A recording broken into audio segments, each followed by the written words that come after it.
বন্ধুসকল, 10 তাৰিখ দুপৰীয়া ধুমুহা বৰষুণৰ কাৰণে আমাৰ হাৰাঘাটৰ শংকৰনগৰৰ পৰা অহা 33 kV মেইন লাইনৰ 3টা খুঁটা বাগৰি গ'ল।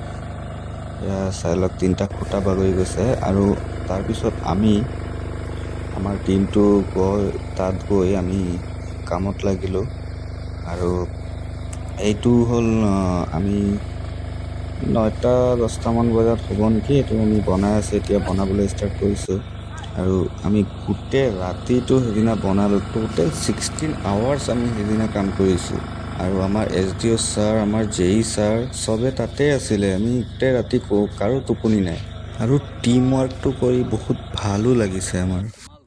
এইটো চাওক, ৰাতিপুৱা হৈ গ'ল, এতিয়া 2টামান কণ্ডাক্টৰ ফিটিং কৰা হৈছে, এতিয়া আৰু বাকী আছে কাম। চলি আছিলে তেতিয়া আৰু কাম।